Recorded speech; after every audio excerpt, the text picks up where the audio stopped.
कई anti BJP parties आपस में मिलकर बीजेपी का विकल्प प्रस्तुत करने का प्रयास कर रही है।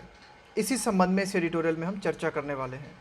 फ्रेंड्स इन नीड, यानी कि जो कई एंटी बीजेपी पार्टीज हैं उनको कहा गया है यहाँ पे फ्रेंड्स है ना, उनको एक दूसरे की ज़रूरत है, यानी कि वे एक दूसरे का सहयोग करने की कोशिश कर रहे हैं ताकि बीजेपी का विकल्प प्रस्तुत किया जा सके। एन अमलगम, अमलगम का मतलब होता है मिश्रण। ऑफ डिस्पेरेट, डिस्पेरेट का मतलब होता है different elements. Will not be a viable, viable का मतलब है प्रैक्टिकल, जीने में सक्षम। नेशनल अल्टरनेटिव का मतलब है विकल्प टू द बीजेपी। एडिटोरियल कहता है कि ऐसी पार्टियों का मिश्रण, ऐसी पार्टियों का मिश्रण जो कि बहुत ही डिफरेंट है ना, उनकी विचारधाराएं डिफरेंट है ना, तो अगर ऐसी पार्टी का मिश्रण बनता है तो वह चल नहीं पाएगा ज़्यादा, वो प्रैक्टिकल नहीं होगा। And it will not be a national alternative to the BJP, और यह बीजेपी का विकल्प नहीं बन पाएगा। Talk of any political realignment is unseasonal. देखो रीअलाइनमेंट का मतलब क्या होता है, एक रेखा में आना है ना, किसी पर्टिकुलर डायरेक्शन में आना। पॉलिटिकल रीअलाइनमेंट का मतलब है कि भाई ये आपकी, एक तरीके से आप कह सकते हो ये आपकी पॉलिटिकल विचारधारा है। अब अगर इस विचारधारा से जितने लोग जुड़ जाते हैं तो वे आपके साथ पॉलिटिकली रीअलाइन हो गए। तो talk of any political realignment is unseasonal, कि वर्तमान में हम क्या देख रहे हैं कि अगर इस समय हम बात करते हैं कि पॉलिटिक्स में गुटबाजी हो रही है, गठबंधन बन रहे हैं, तो ये अनसीजनल दिखाई पड़ता है। क्यों? क्योंकि पॉलिटिकल रीअलाइनमेंट हमें देखने को मिलता है जब चुनाव होते हैं, तब जो है सरकार बनती है, बिगड़ती है, गठबंधन निर्मित होते हैं, बिगड़ते हैं। कंसीडरिंग द फैक्ट, इस तथ्य को ध्यान में रखते हुए, that the next general election is due only in 2024। Editorial कहता है कि भाई अगले चुनाव जो हैं वे 2024 में होने हैं, है ना, वे ड्यू कब हैं, मतलब 2024 में होने हैं। तो जो अगले जो नेक्स्ट जनरल इलेक्शन होने वाले हैं 2024 में, उस तथ्य को ध्यान में रखते हुए ये जो गठबंधन की बात चल रही है ना, गठजोड़ की बात चल रही है, पॉलिटिकल रीअलाइनमेंट की बात चल रही है, तो ये सीजनल नहीं लगती। And the BJP is entrenched, entrenched का मतलब होता है बिल्कुल स्थापित होना इन द गवर्नमेंट, और बीजेपी जो है सरकार में बिल्कुल जमी हुई है, बिल्कुल स्थापित है। तो यही एडिटोरियल कह रहा है कि भाई बीजेपी पूरी तरीके से सरकार में जमी हुई है, चुनाव जो है 2024 में होने हैं। तो इसके पहले ये जो एक तरीके से गठबंधन की बात चल रही है, ये अनसीजनल दिखाई देती है। अ gathering of political leaders, activists and scholars convene का मतलब है आयोजित करना।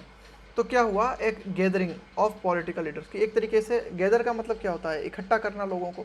तो गैदरिंग का मतलब है एक तरीके की मीटिंग कंडक्ट की गई है ना, जिसमें पॉलिटिकल लीडर्स को बुलाया गया, कार्यकर्ताओं को बुलाया गया, विद्वान लोगों को बुलाया गया।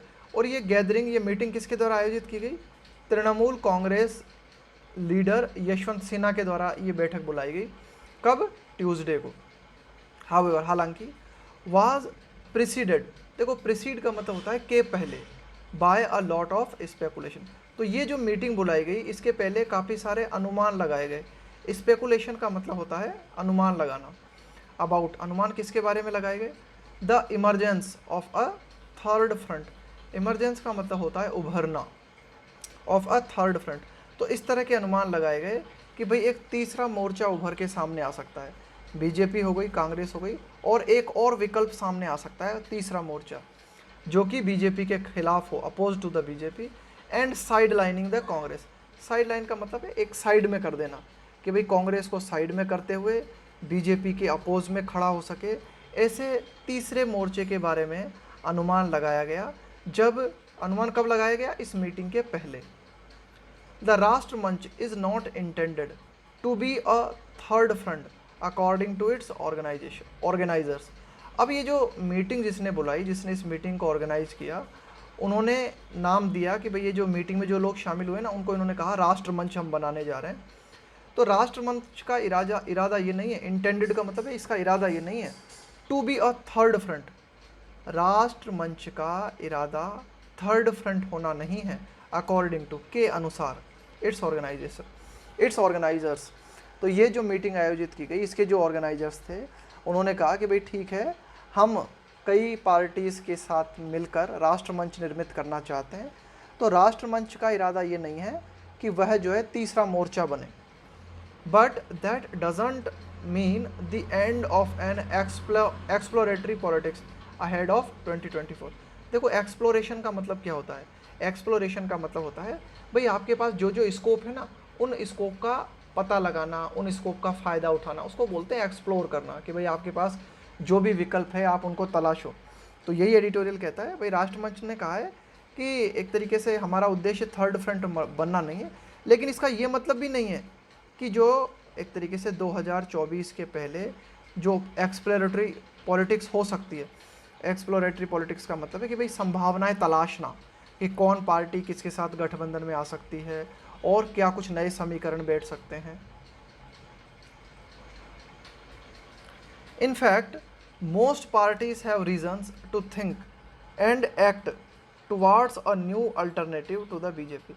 कि भाई अधिकांश जो पार्टीज़ हैं, है ना, यहाँ पे मोस्ट का मतलब है अधिकांश, अधिकांश जो पार्टीज़ हैं उनके पास रीज़न है, कारण है ये सोचने के और एक्शन लेने के, एक्ट टुवार्ड्स किस और, a new alternative to the BJP, कि बीजेपी का एक विकल्प प्रस्तुत किया जाए, है ना। इसके इस दिशा में कार्य करने के उनके पास कारण भी हैं और ऐसा सोचने के उनके पास रीज़न भी हैं। For one, serial governance failures and miss steps have made the current moment the most vulnerable for the BJP since 2014। Editorial कहता है कि वर्तमान बीजेपी गवर्नमेंट की अगर हम बात करें ना, तो सीरियल गवर्नेंस फेलियर्स, तो वर्तमान बीजेपी सरकार में हम क्या देखते हैं, लगातार एक के बाद एक सीरियल गवर्नेंस फेलियर्स, कि भाई जो सरकार है, जो शासन है, उसकी कई असफलताएं, कई फेलियर्स हमें देखने को मिले, जैसे कि कोरोना वायरस को लेके देख लो, एंड मिस स्टेप्स, और इस वर्तमान बीजेपी सरकार ने कई गलत कदम भी उठाए, have made the current moment the most vulnerable. इसके चलते क्या हुआ है कि भाई बीजेपी के द्वारा कुछ गलत कदम उठाए गए, बीजेपी की जो सरकार है वो कई मुद्दों पर फैल रही, इनके चलते बीजेपी जो है ना बहुत ही कमज़ोर हालत में है। वल्नरेबल का मतलब होता है बहुत ही वीक स्थिति में होना, बहुत ही कमज़ोर स्थिति में होना, फॉर द बीजेपी सिंस 2014। तो 2014 से आज तक के सीनियरों की अगर हम बात करें, तो आज की हालत में बीजेपी जो है ना, इन कई कदमों के चलते, जो कि उसके कई कदम जो है वो फैल रहे हैं, उसके चलते बीजेपी जो है बहुत ही कमज़ोर हालत में आप कह सकते हो, बहुत ही ज़्यादा वल्नरेबल है। The Congress does challenge the BJP, यहाँ पे ये डज आया है एम्फेसिस देने के लिए कि हाँ, कांग्रेस बीजेपी को चैलेंज करती है एट एन आइडियाशनल लेवल, कि भाई एक तरीके से बीजेपी विचारधारा की अगर हम बात करें तो विचारधारा में बीजेपी को चुनौती देती है Congress. But the electoral victories over it in recent months were by regional parties, लेकिन इलेक्टोरल विक्ट्रीज, चुनावी विजय बीजेपी के ऊपर चुनावी विजय अभी हाल ही के हम मंथ में हमने देखा कि क्षेत्रीय पार्टीज ने दर्ज की। एडिटोरियल कहता है कि भाई हमने ये देखा कि क्षेत्रीय पार्टीज के द्वारा अभी हाल ही के महीनों में जो विधानसभा चुनाव हुए उनमें बीजेपी के ऊपर जीत दर्ज की गई क्षेत्रीय पार्टीज के द्वारा, जैसे कि टीएमसी के द्वारा पश्चिम बंगाल में बीजेपी के ऊपर जीत दर्ज की गई, डीएमके के द्वारा तमिलनाडु में बीजेपी के ऊपर जीत दर्ज की गई, एंड द लेफ्ट, और ये जो लेफ्ट पार्टी है इसके द्वारा केरल में बीजेपी के ऊपर विजय दर्ज की गई।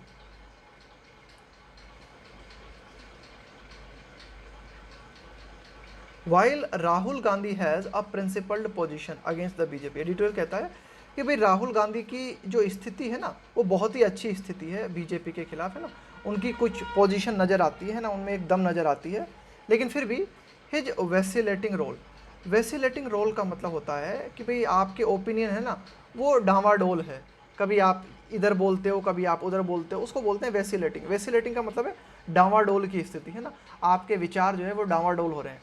But his vacillating role within the party and reluctance to play the power politics. तो एडिटोरियल कहता है कि भाई राहुल गांधी जो हैं उनकी पार्टी के भीतर जो रोल है वह वैसिलेटिंग है, यानी कि उनके ओपिनियन जो है उनमें मजबूती नहीं दिखाई देती, इसके अलावा वे अनिच्छुक दिखाई देते हैं। रिलक्टेंस का मतलब होता है अनिच्छुक, अनिच्छा होना।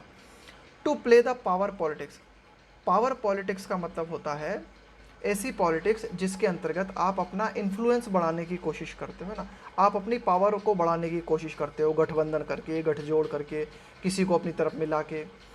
Make the Congress an uninspiring leader for other anti BJP parties, इसके चलते अन्य एंटी बीजेपी पार्टीज जो हैं उनमें उत्साह नहीं जगता कांग्रेस को लेकर। तो एडिटोरियल यही कहता है कि भाई राहुल गांधी की अगर हम स्थिति देखें तो काफ़ी ठीक ठाक है बीजेपी के खिलाफ, लेकिन फिर भी उनका जो रोल है ना उनकी पार्टी के भीतर वह वैसिलेटिंग रोल है, यानी कि उनके जो विचार हैं उनमें मजबूती नहीं दिखाई देती है ना, उनमें एक तरीके से ढुलमुल विचार उनके दिखाई देते हैं। और राहुल गांधी में अनिच्छुकपन हमें देखने को मिलता है। रिलक्टेंस का मतलब है एक तरीके से अनिच्छुक होना है ना, एक तरीके से अनविलिंग होना, कि वे पावर पॉलिटिक्स के खिलाफ नज़र आते हैं। यानी कि पावर पॉलिटिक्स का मतलब होता है अपने प्रभाव को और बढ़ाने की कोशिश करना। तो इन सब बातों के चलते कांग्रेस पार्टी जो है, या फिर आप ये कह सकते हो कि राहुल गांधी जो हैं वे एक अच्छे लीडर नज़र नहीं आते अन्य एंटी बीजेपी पार्टीज़ को। The role being played by nationalist Congress party chief Sharad Pawar, भाई जो रोल निभाया जा रहा है किसके द्वारा, एनसीपी के चीफ शरद पवार के द्वारा है ना, बीइंग प्लेड बाय, भाई रोल जो कि एनसीपी के चीफ शरद पवार के द्वारा निभाया जा रहा है, makes the current attempt for a new platform vigorous, vigorous का मतलब है बहुत ही मजबूत, बहुत ही दमदार, बहुत ही पावरफुल। तो एडिटोरियल ये कहता है कि ये जो एक तरीके से हम बात कर रहे हैं ना, ये जो तीसरे मोर्चे की हम बात कर रहे हैं, इसमें मिस्टर शरद पवार जो है उनका भी बहुत अहम रोल है। तो उनका अहम रोल जो है वह एक तरीके से आप कह सकते हो मेक्स द करंट अटेम्प्ट, कि ये जो प्रयास किया जा रहा है एंटी बीजेपी पार्टीज़ के द्वारा, ये प्रयास जो है और भी ज़्यादा पावरफुल हो जाता है। ही हैज़ द डेक्स्टरिटी, कि भाई मिस्टर शरद पवार जो है उनमें दक्षता है, वे निपुण हैं, उनमें कुशलता है। हेफ्ट का मतलब है उनमें वजन है, भाई बोलते हैं ना कि यार ये तो वजनदार आदमी है ना, तो उनकी बातों में वजन है, उनका राजनीति में प्रभाव है। And the network to lead it, तो यही डिटेल कह रहा है कि भाई ये जो एक नया मोर्चा, ये जो तीसरा मोर्चा हम देख रहे हैं कि अस्तित्व में आने का प्रयास कर रहा है बीजेपी के खिलाफ, और इसमें नेशनलिस्ट कांग्रेस पार्टी के चीफ शरद पवार का भी अहम रोल है। तो एडिटोरियल कहता है कि भाई उनका रोल जो है ना उससे एक दमदारी नज़र आती है। क्यों? क्योंकि मिस्टर शरद पवार में हम निपुणता देखते हैं, उनमें हम वजनदारी देखते हैं, और उनके पास एक नेटवर्क भी है जिसके तहत वे क्या कर सकते हैं, इस मोर्चे को नेतृत्व दे सकते हैं, लीड कर सकते हैं। दैट सेड, इतना कहने के बाद, there is not an easy path for this nascent platform, कि भाई इतना कहने के बाद भी नेसेंट, नेसेंट का मतलब है जो बिल्कुल शुरुआती स्टेज में है ना, जो बिल्कुल शुरुआती स्टेज में, नेसेंट प्लेटफॉर्म। एडिटोरियल कहता है कि इतना सब कहने के बाद भी ये जो प्लेटफॉर्म है ना, ये जो तीसरा मंच निर्मित हुआ है, ये बहुत ही शुरुआती दौर में है, इसके लिए मार्ग आसान नहीं है। अज्यूमिंग दैट, इस बात को मानते हुए, it has ambitions beyond being a debating society. देखो डिबेटिंग सोसाइटी का मतलब है एक ऐसी सोसाइटी जो करती कुछ नहीं है, सिर्फ वाद विवाद करती है, चर्चा परिचर्चा करती है, बातचीत करती है, सिर्फ उसको बोलते हैं डिबेटिंग सोसाइटी। तो एडिटोरियल ये कहना चाह रहा है कि ये मानते हुए, ये अज्यूम करते हुए कि ये जो नया प्लेटफॉर्म बना है इसमें कई महत्वाकांक्षाएं हैं जो कि बियॉन्ड, परे है किसके, बीइंग अ डिबेटिंग सोसाइटी, कि भाई ये जो नया प्लेटफॉर्म है ना ये सिर्फ एक डिबेटिंग सोसाइटी नहीं है, बातचीत करने वाला सोसाइटी नहीं है, कि भाई इसमें और भी कई महत्वाकांक्षाएं हैं, यानी कि ये आगे जाना चाहता है। 880 as is not on mister Pawar side. Editorial कहते हैं कि देखो मिस्टर पवार के नेगेटिव पॉइंट्स क्या हैं, उनकी एज है 80, तो age is not on mister Pawar side, तो एज जो है वह मिस्टर पवार के फेवर में नहीं है, यानी कि वे इतने यंग नहीं हैं। Without an active role for the Congress no political formation can be viable. Viable का मतलब है प्रैक्टिकल, जीने में सक्षम, अगेंस्ट द बीजेपी। एडिटोरियल कहता है कि बिना कांग्रेस के रोल के कोई भी अगर आप मोर्चे का निर्माण करते हो तो वह बीजेपी के खिलाफ जीने में सक्षम नहीं है, वो प्रैक्टिकल नहीं है, ये एडिटोरियल कहना चाह रहा है। That role and the terms of engagement between the Congress and other smaller parties remain open questions. तो ये एडिटोरियल कह रहा है कि भाई एक तो कांग्रेस का role and the terms of engagement, engagement का मतलब है शामिल होना, शर्तें, terms between the Congress and other smaller party. तो एडिटर यही कहता है कि भाई अगर तीसरे मोर्चे में अगर ये जो नया ये जो राष्ट्रमंच है इसमें अगर कांग्रेस आती है तो कांग्रेस के शामिल होने की शर्तें क्या रहेंगी, कांग्रेस और अन्य जो पार्टीज़ हैं इनके बीच की क्या शर्तें रहेंगी, ये अभी भी एक ओपन क्वेश्चन बना हुआ है, यानी कि अभी इसका समाधान होना बाकी है। Even among the parties that participated in the meeting, even among the parties, यहाँ तक कि उन पार्टीज़ के भी बीच की अगर हम बात करें जिन्होंने कि हिस्सा लिया, that participated in the meeting, कि ये जो अभी हाल ही में मीटिंग हुई है ना राष्ट्रमंच के को लेकर, इसमें कौन कौन सी पार्टीज़ ने हिस्सा लिया, जैसे कि एसपी है, एनसीपी है, एएपी है, सीपीआईएम है, सीपीआई है, नेशनल कॉन्फ्रेंस है, तृणमूल कांग्रेस है ना। तो even among the parties that participated in the meeting, यहाँ तक कि उन पार्टीज़ के बीच में जिन्होंने इस मीटिंग में हिस्सा लिया, इंथुजियाज्म इज़ म्यूटेड, उनमें भी हमें इंथुजियाज्म जो है ना, उत्साह जो है वह शांत नजर आए। म्यूट का मतलब क्या होता है, जैसे आपकी टीवी चल रही है उसे म्यूट कर दिया ना आपने तो उसकी आवाज़ चली गई, मतलब आवाज़ को बंद कर देना। तो ये एडिटर कह रहा है कि भाई मीटिंग तो हुई लेकिन इस मीटिंग में हमें इंथुजियाज्म जोर शोर से नज़र दिखाई नहीं दिया। दो, यद्यपि दे सेंट रिप्रेजेंटेटिव्स, हालांकि ये जो सभी पार्टीज़ हैं इन्होंने अपने अपने प्रतिनिधि भेजे। Mister Pawar himself is conscious of the pitfall, pitfall का मतलब होता है एक तरीके से कमज़ोर पहलू, गड्ढे है ना, पिटफॉल का मतलब है गड्ढे कहाँ हैं, कमज़ोर कड़ी कहाँ है। तो मिस्टर पवार भी इस बात को अच्छी तरह जानते हैं कि भाई ये जो राष्ट्रमंच निर्मित करने की बात हो रही है इसकी कमज़ोर कड़ियाँ कहाँ कहाँ हैं। Several of these parties, in parties में से कई पार्टीज़ आर एडवर्सरी, एडवर्सरी का मतलब होता है एक तरीके से अपोजिट होना, किसी के खिलाफ होना, किसी का प्रतिद्वंद्वी होना है ना, of one another in states, कि हम क्या देखते हैं कि ये जो पार्टीज़ मिली राष्ट्रमंच के नाम पर, राष्ट्रमंच की मीटिंग में ये जो विभिन्न पार्टीज़ मिली, तो हम क्या देखते हैं कि इनमें से कई पार्टी जो हैं वे आपस में एक दूसरे की प्रतिद्वंद्वी हैं कई राज्यों में। All non BJP parties are not opening up to the idea at least for now, और जितनी भी नॉन बीजेपी पार्टीज़ हैं वे सारी की सारी एक साथ नहीं आ रही, एटलीस्ट फॉर नाउ, कम से कम फ़िलहाल के लिए तो जो सारी की सारी नॉन बीजेपी पार्टीज़ हैं वे एक साथ नहीं आ रही है। जैसे कि हम बात करें टीआरएस है, वाईएसआरसीपी है, बीजेडी है, इन पावर इन, देखो टीआरएस कहाँ है, तेलंगाना में पावर में है, वाईएसआरसीपी आंध्र प्रदेश में पावर में है, बीजेडी उड़ीसा में पावर में है, रेस्पेक्टिवली का मतलब है क्रमशः। Have a guarded approach, guarded approach का मतलब होता है अपना बचाव करके चलना, टुवार्ड्स नेशनल पॉलिटिक्स है ना। तो ये डिटेल कहना चाह रहा है कि भाई जो राष्ट्र, टुवार्ड्स का मतलब है की ओर, कि भाई जो राष्ट्रीय राजनीति है उस राष्ट्रीय राजनीति की ओर इन पार्टीज़ की अगर हम बात करें, जैसे कि टीआरएस है, वाईएसआरसीपी है, बीजेडी है, ये बड़े ही बचाव तरीके से अपने आप को प्रस्तुत कर रही हैं, यानी कि फ़िलहाल ये तो राष्ट्रमंच में साथ में नहीं आई है। All these factors make the emergence का मतलब है उभरना, ऑफ अ रोबस्ट का मतलब है बहुत ही पावरफुल, मजबूत, दमदार, opposition to the BJP onerous, onerous का मतलब है बहुत ही डिफ़िकल्ट, बहुत ही भारी।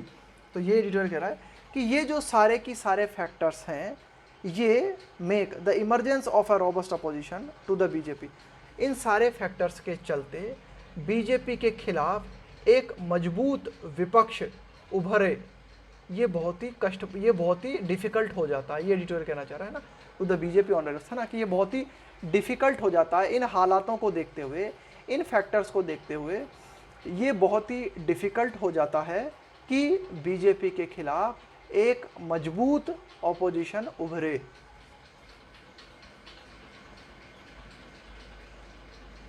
Politics is often shaped by circumstances, editorial कहता है कि राजनीति को जो दिशा मिलती है ना वह परिस्थितियों से मिलती है, कि भाई जैसी परिस्थिति होती है उसी तरीके से गठजोड़ निर्मित होते हैं। The BJP's unchallenged power in the last 7 years has built tensions that need to be resolve through democratic processes. Editorial कहता है BJP is unchallenged power in the last 7 year, कि पिछले 7 सालों से बीजेपी का जो शासन रहा है वह बीजेपी पावर में रही है, और वो पावर जो है अनचैलेंज रहा है, मतलब कोई पिछले 7 सालों में कोई बीजेपी को चुनौती नहीं दे पाया है। इसके चलते क्या हुआ है, टेंशन्स निर्मित हुए हैं, तनाव निर्मित हुआ है, that need to be resolve, जिसको हल किए जाने की ज़रूरत है। किसके माध्यम से, लोकतांत्रिक प्रक्रियाओं के माध्यम से, कि भाई अगर बीजेपी का कोई विकल्प तलाशना है तो वह लोकतांत्रिक प्रक्रिया के माध्यम से ही निकलेगा। The recent assembly election outcomes were a reminder, कि अभी हाल ही में जो असेंबली इलेक्शन हमें देखने को मिले उनके जो नतीजे हमारे सामने आए, आउटकम्स का मतलब है नतीजे, वर ए रिमाइंडर, तो वे नतीजे एक रिमाइंडर की तरह थे, वे नतीजे ये याद दिलाने वाले थे दैट पार्टीज स्टॉन्चली अपोज, स्टॉन्चली का मतलब है बहुत ही ज़बरदस्त तरीके से, अगर आप किसी को अपोज करते हो ना तो उसको बोलेंगे staunchly oppose to the BJP remain popular in states. तो अभी हाल ही के रिसेंट असेंबली इलेक्शंस ने हमें बताया कि वे पार्टीज़ जो कि बहुत ही ज़बरदस्त तरीके से बीजेपी का विरोध करती हैं, वे पार्टीज़ अभी भी कई राज्यों में बहुत ही पॉपुलर हैं, कई राज्यों में बहुत ही प्रसिद्ध हैं। हार्नेसिंग, हार्नेस का मतलब है एक तरीके से फ़ायदा उठाना, कि भाई जो भी संसाधन आपके पास उपलब्ध है ना उनका दोहन करना। तो harnessing a national politics from such disparate trends, disparate का मतलब बहुत ही ज़्यादा different, is a challenge before the opponents of the BJP. तो यही एडिटोरियल कहता है, क्या बात करता है कि हार्नेसिंग अ नेशनल पॉलिटिक्स, कि एक राष्ट्रीय राजनीति का लाभ उठाना फ्रॉम सच डिस्पेरेट ट्रेंड्स, कि वर्तमान ट्रेंड्स की अगर हम बात करें, पॉलिटिकल ट्रेंड की अगर हम बात करें तो उसमें बहुत ही विभिन्नता नज़र आती है हमें, और इस विभिन्नता का फ़ायदा उठाते हुए एक राष्ट्रीय राजनीति के माध्यम से बीजेपी का विकल्प विकसित करना, है ना, इज अ चैलेंज, है ना, ये एक चुनौती है किनके सामने, जो भी बीजेपी के अपोनेंट है ना, जो भी बीजेपी के अपोनेंट हैं, यानी कि जो भी बीजेपी के खिलाफ हैं, वे लोग एक तरीके से एक साथ आएँ, यह एक चुनौती भरा सवाल है।